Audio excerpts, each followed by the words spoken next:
بازگشت افزاینده به نامگذاری زمان شوروی و پسوند روسی آ و اب در تاجیکستان مقامات را مجبور کرده است که ناحیه به ناحیه گشت سببهای این روند را تحقیق نمایند. نمایندگان کمیته زبان و اصطلاحات که به تحقیق این مسئله مشغولند به رادیو آزادی گفتند بعد آموزش دست کشیدن از نامگذاری ملی به حکومت خلاصه های خود را برای حل مسئله پیشنهاد می‌کنند. عبدالرحیم زلفانیان سردار شعبه تنظیم کمیته زبان و اصطلاحات روز 4 ایول به رادیو آزادی گفت اساساً آنهایی می‌خواهند که پسوند زاده را با آ و اب عوض کنند که در روسیه کار می‌کنند. به گفته او چنین تمایل در تمام ناحیه‌ها به چشم می‌رسد که مایه نگرانی جدی است. گروه متخصصان ما در ناحیه یابان، سپیتامین، استرفشن، شهرستان، مسجد بودند. اکثر آنهایی که در مهاجرت بودند میگویند که با پسوندهای تاجیکی در روسیه روز ندارند. به قبل عبدالرحیم زلفانیان یکی از عامل‌های دیگری به آسانی روگرداندن از نام‌های ملی تشویق ضعیف مرکزهای فرهنگی است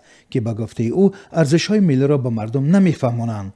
مصاحب رادیو آزادی گفت که برای تحقیق مسئله همین هفته به ناحیه اشت می‌روند.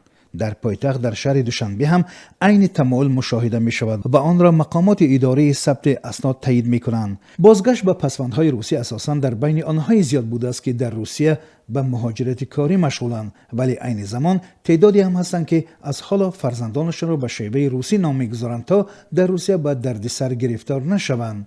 نعمت الله رحمت الله یک ساکن حصار که 6 سال باز به مهاجرت کاری به روسیه می‌رود میگوید از بس که در آن کشور ماموران ملیسا بسیار به نامشان خوردگیری میکنند و عذاب میدهند، مهاجران میگویند که از همین زاده و پور بیزار شدند. برای همین نعمت الله رحمت الله زمستان امسال بعد بازگشت نامش را نعمت الله رحمت الله کرد. نه کمیته زبان و اصطلاح شناسی نه اداره حالتهای اسناد شهروندی آمار جمع نکردند که چقدر از مردم و به خصوص مهاجران از نامگذاری ملی دست کشیده به نامگذاری دوران شوروی برگشتند.